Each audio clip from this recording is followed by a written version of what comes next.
Alaikum wa rahmatullahi wa barakatuh, and welcome to the fourth episode of our series Tajweed, the art of reciting the Quran. In Surah Ash-Shura verse 52, Allah Azza wa Jal gives us a very beautiful parable, a very beautiful imagery of the Quran. And He says, وَكَذَلِكَ أَوْحَيْنَا إِلَيْكَ رُوحًا مِّنْ أَمْرِنَا. This is how we have inspired a spirit, a life to you, O Muhammad. مَا كُنْتَ تَدْرِي مَا الْكِتَابُ وَلَا الْإِيمَانُ. You did not know what was the book, nor what was Iman. So Allah Azza wa Jal describes the Quran as a spirit, as a life. Meaning that the one who believes in the Quran has a spiritual life. And the one who rejects the Quran, the one who turns away from it, he is spiritually dead. So this is a beautiful imagery of the Quran, that the Quran is the life of the heart. It is the food of the soul. He who does not have the Quran, he who does not believe in the Quran or recite in it, he is spiritually dead. Even if he eats, drinks and walks on the face of this earth, spiritually he is not alive. In our last episode, we had discussed the 5 primary areas where the sounds of the Arabic language originate from. In today's episode, we'll continue that discussion in some detail, and we'll discuss the makhraj, or the area of the tongue. And the tongue, of course, is the most common area where sounds originate from, and this is in fact not just in Arabic, in all languages. And that is why Allah Azza wa Jal mentions it specifically in the Quran when He says, أَلَمْ نَجْعَلْ لَهُ عَيْنَيْنِ وَلِسَانًا وَشَفَتَيْنِ. Allah mentions the favors that He has given to man, and He says, have we not given him 2 eyes, and a tongue, and 2 lips? So the tongue is the primary area where sounds originate from, and it is no surprise therefore to discover that 18 letters of the Arabic language, 18 out of the 28 letters of the Arabic language emanate and originate from the tongue. So in today's episode and in our future episode, we will discuss specifically the makhraj, or the area of the tongue.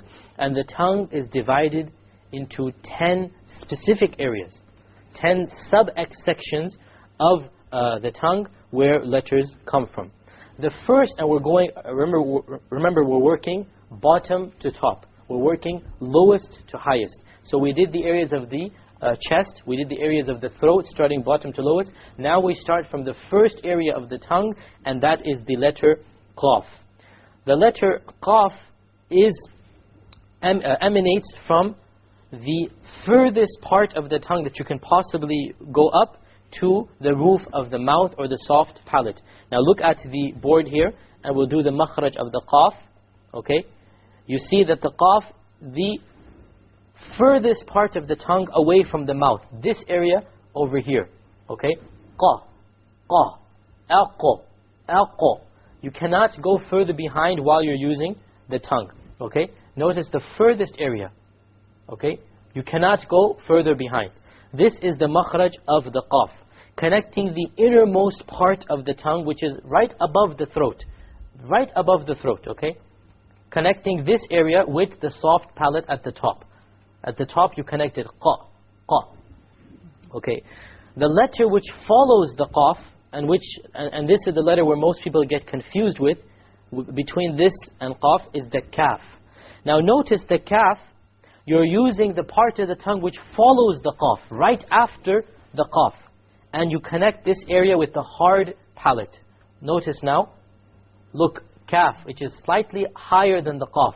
The Qaf was from there, and the Kaf is from here. Okay? So we find that the Qaf and the Kaf, they are close, but they are not the same.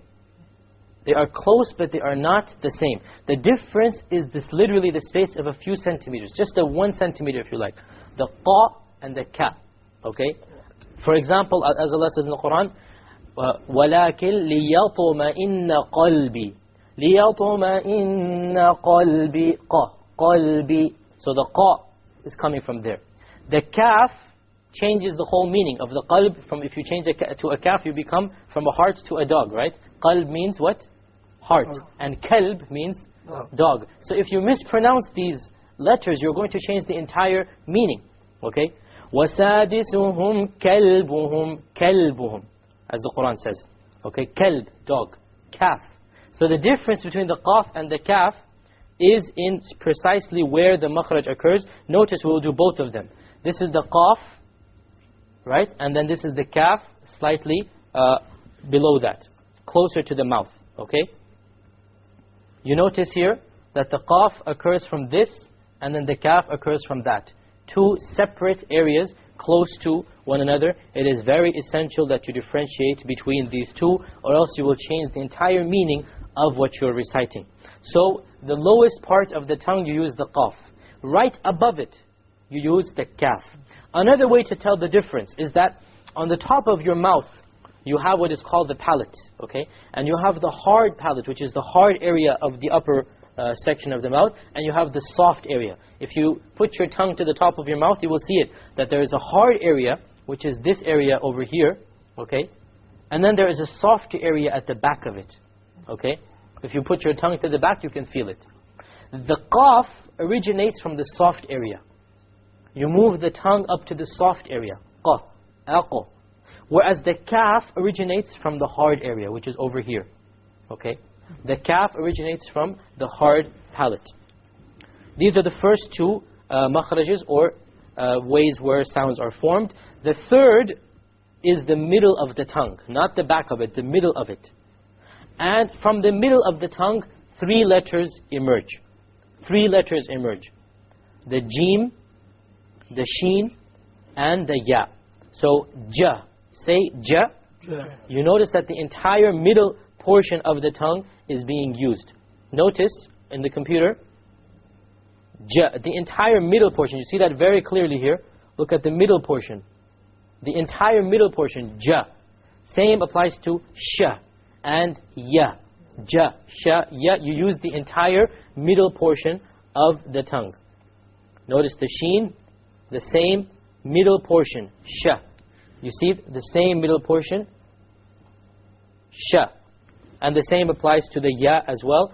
And most people don't make mistakes in these letters because these are common letters that are found in many different languages. So, alhamdulillah, most people can pronounce the jim and the sheen and the ya properly, because these are letters that are shared by many languages. And they are the exact same. Ja, sha, and ya, and the exact same pronunciation are found in other languages.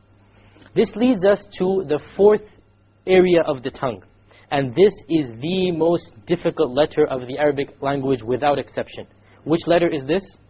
Dad. The dad. The dad. The most difficult letter of the Arabic language to pronounce is this letter. In fact, it is unique to the Arabic language. No other language on the face of this earth has this letter. All the other sounds, you find them in other languages. But this particular letter, this particular sound, it is unique to the Arabic language. And this is why Arabic is actually called Lughat al-Dad, the language of the Dad. Because no other language has this letter. Okay, so bear with me. It's a bit difficult to explain where this letter comes from. And unfortunately, even the computer can't really illustrate it in a good way, even though we'll show you what the computer has. But bear with me and pay attention.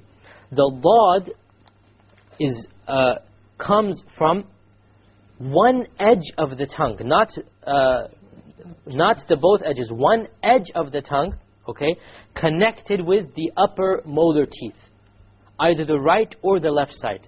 Most people do it from the left side, okay. Most people do it from the left, but some people do it from the right. Some people can do it from both.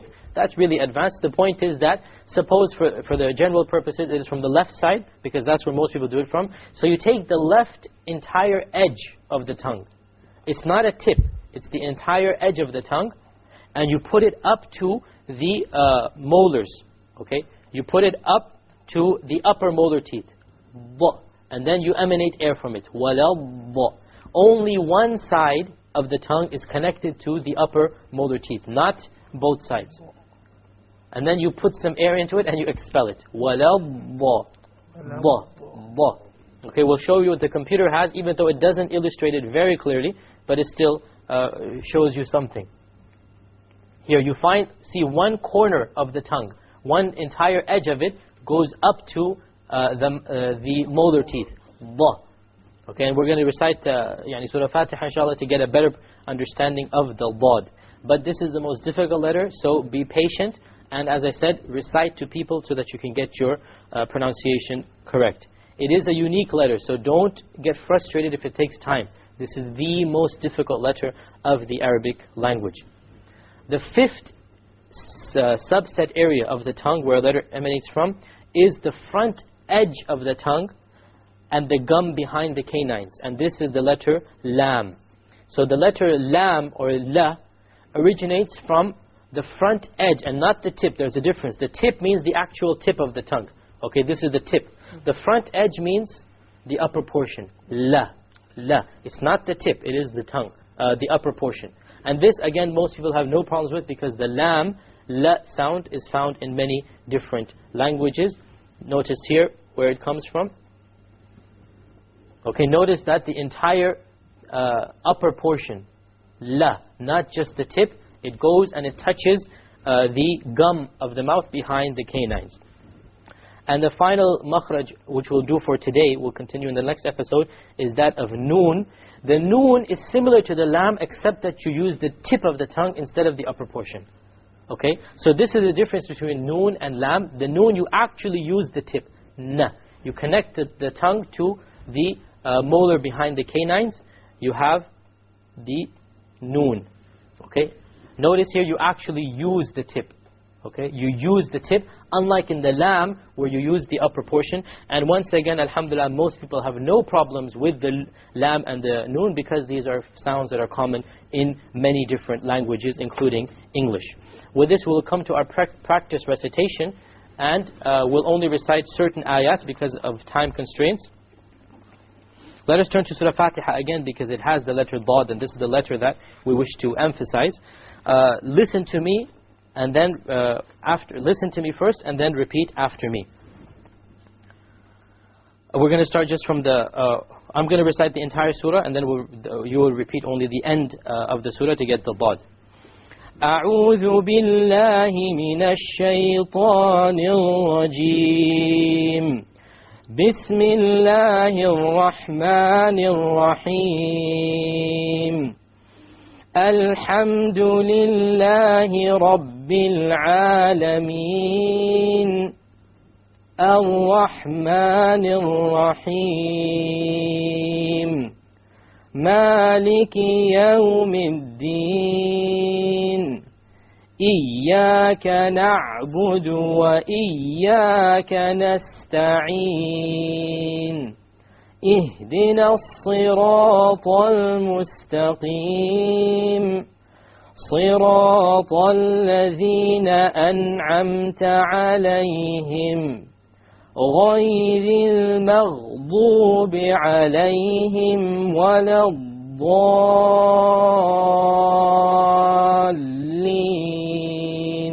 Repeat the last word with me.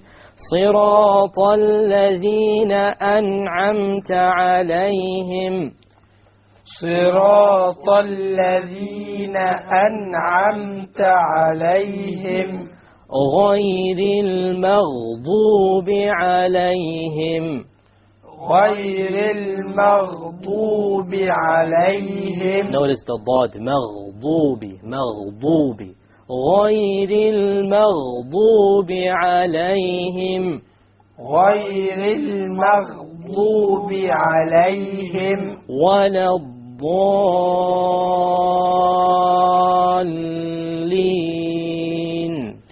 ولا الضالين.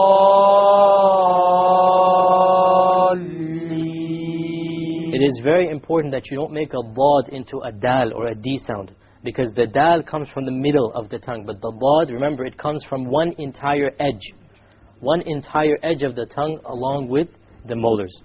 With this, we come to the conclusion of today's episode. Inshallah, we'll continue the various letters that come from the tongue until next episode. We hope to see you then.